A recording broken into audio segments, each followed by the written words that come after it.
Hey, this is Marilyn Gigliotti. Hey, this is Brian O'Halloran. Hey, everybody. My name is Scott Schiaffo, actor best known as the Chulies Gum Guy from the film Clerks. And welcome to Clerks Minute. You're listening to Clerks Minute. And I'm not even supposed to be here today. Hi, this is Mike Zapsik from AMC's Comic Book Man, the podcast I Sell Comics, and the Ming and Mike Show. And you're listening to Clerks Minute. What's up, everybody? This is Ming Chen from AMC's Comic Book Man. You got a minute? Good, because you're listening to Clerks Minute. Hey, this is Walt Flanagan, the Lon Chaney of the 90s, and you are listening to Clerks Minute.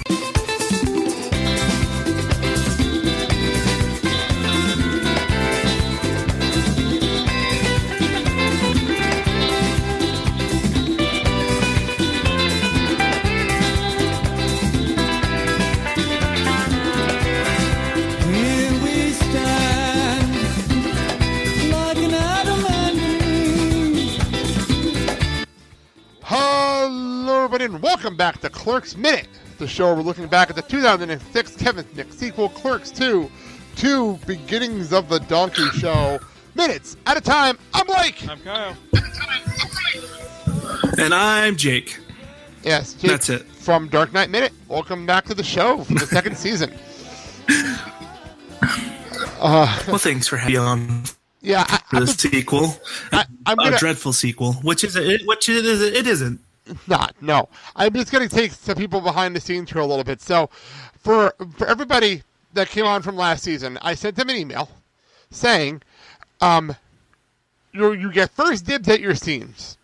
Well, Jake was taking a social media hiatus when I sent out these emails. So he jumped on, and a lot of the scenes were taken already at that point. So he said, give me anything that's available. That was not a smart move, because then I sent him this scene. And he gets to come in at the beginning of the Donkey Show. So, welcome. I'd rather come at the beginning than towards the end. Well, that was actually Mark from the Blake and Sal Show, my father-in-law and Kyle's dad, coming in for that. That was hysterical at the end of that. So, at the beginning, though, we're getting started here. Randal in full MC mode. And this is MC Porch Monkey. Getting right into this with the finger snap, the lights come on. The lighting now for the next 10 minutes is very, very blue, which whatever, we'll go with that. But I love the fact that he does this and nobody expects him the lights to turn on, and even Jay and Bob are in shock. The lights coming on. Oh, that's part of this. Sure, why not? Even better is the beer bottle mic. Yes, he's using the mic of the beer bottle, and then Elias has are those party poppers in his mouth? Those party horns. Party horns in his mouth. This entire scene for really no reason. It's hysterical. So get ready for some hardcore bestiality. Interspecies erotica, fucko. Interspecies erotica at its finest. Oh, jeez. There's a council that depends that rates interspecies erotica to actually determine whether it's fine or what. Apparently, yeah. And that Randal is starting that. Brings out Kinky Kelly and the Sexy Stud. I know you were commenting on the intro, Kyle. Yes. Good. Yes, it's a song called Naughty Girl. No. The intro from Randal. You were talking about his MC skills. You were talking about that off-air. Jeff Anderson missed his calling. He honestly should have been an MC. That was pretty awesome. The introduction. He's so into this. Yeah. So into this whole moment. Well, they have a good song playing, Smashing Pumpkins, 1979. That was old. That was the good stuff. Now we're getting into Naughty Girls Need Love 2 by Samantha Fox, which is on the Clerks soundtrack. And we were having a dispute on where this song came from originally. I looked it up on Spotify, and it came up under Samantha Fox's self-titled 1987 album called Samantha Fox, which ironically was her second album, not her first album. Yeah. I don't understand that, but whatever, it's the 80s, go with it.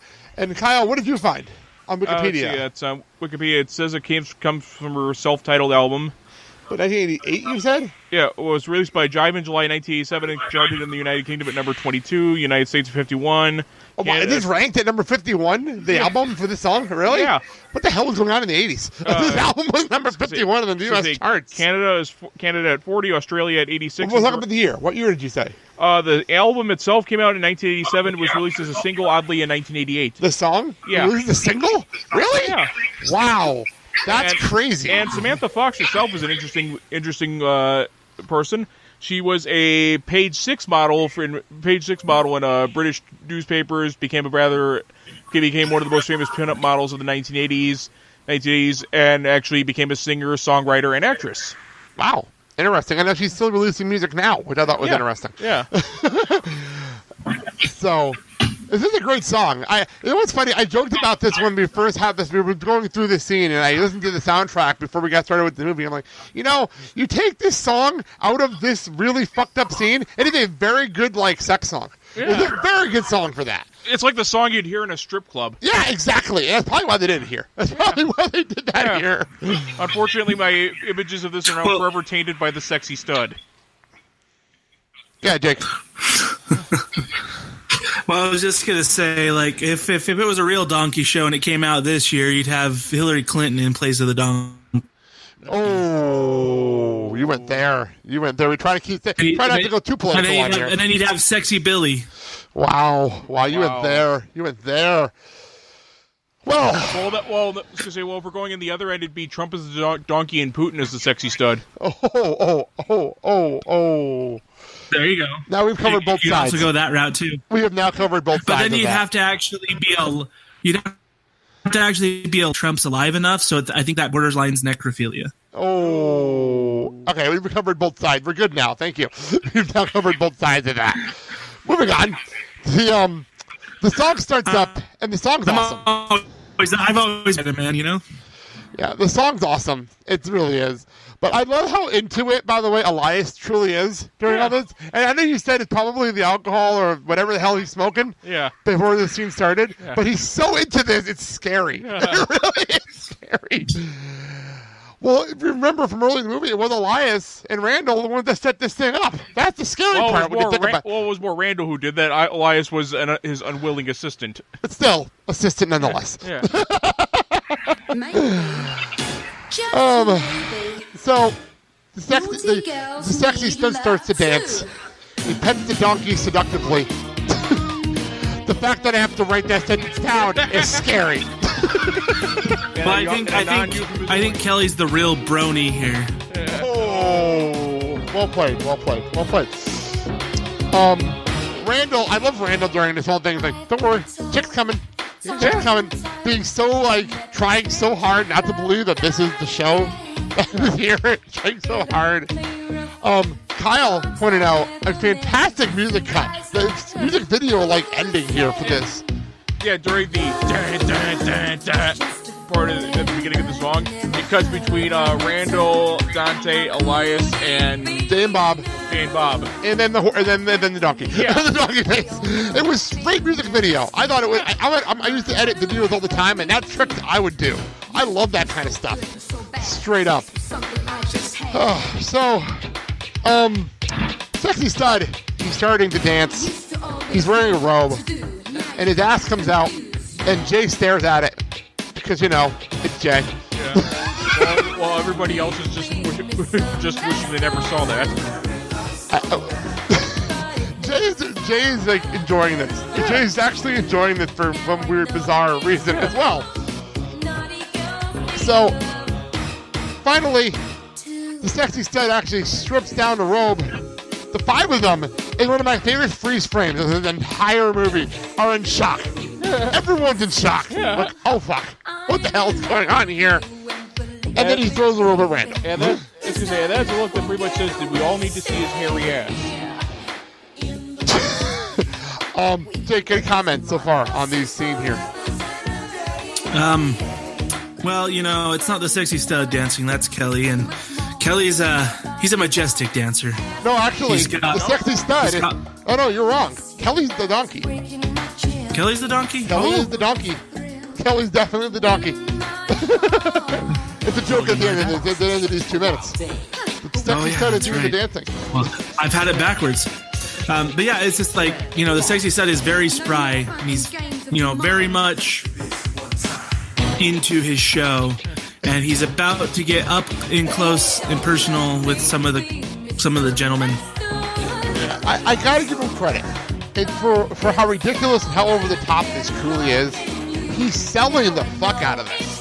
Very spry for a burly guy. Yes, he's very, he can move. I have to give him that. The fact that it's just really just a fat guy dancing, but he's really, really good at this. Yeah. He's really good. It's very good. I was we were watching this scene right before we got you on, Jake, and I put on Twitter, this is the moment where I question our sanity for doing this movie. This is the moment.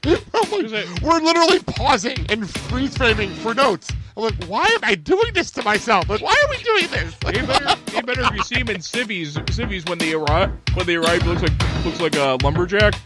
And I was thinking, yeah, only this case he wound up getting rather up close and personal with Babe the Blue Ox. Oh, jeez. He throws this robe on top of Randall. Elias, how the fuck stoned is he at this point? How the fuck stoned is he? He's enjoying this way too much. For a guy who may or is more than likely a virgin, he's maybe 17 years old. He's stoned out of his mind with party poppers in his mouth, and he's enjoying this way too much. He's definitely a virgin. You always got to remember the troll. The pussy troll early in the movie. Very true. See, I knew that Transformers would somehow be a gateway into enjoying bestiality. Oh. Wow, you went there.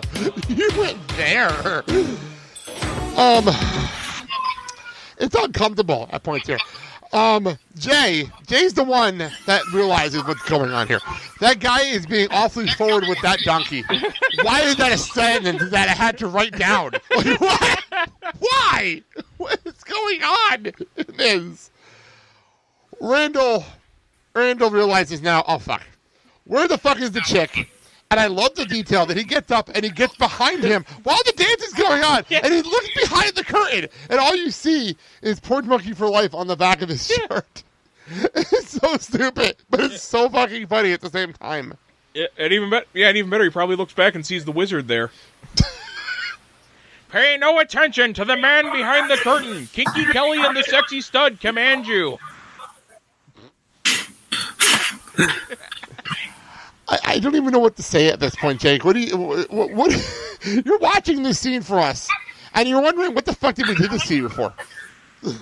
I was like, "There's no place like home. There's no place like home. There's no place like home." That's how I would. That's how I feel like Silent Bob is like thinking right now. It's true. There's no place like the side of the movies right now. I'd rather be there. Why am I? Well, the best part is that nobody's moving and nobody's running. They're more in shock than anything else. Like frozen in shock. It's sick. It's as it will be said later. It's sick and disgusting, and yet they can't take their eyes off it. So true. It's so fucking true. It's like a car accident. Exactly. Or Fantastic Four 2015. You can't help but abuse that movie every chance you get on this show, can you? You can't help yourself, can you? Or like any Transformers movie. I've never. You've watched it and you're like, I just can't look away, but it's so awful. That's how I felt during Revenge of the Fallen.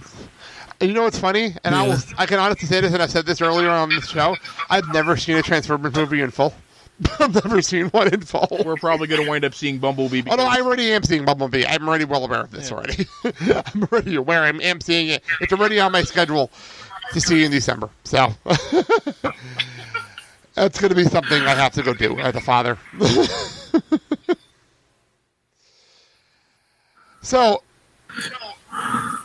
Randall, confused.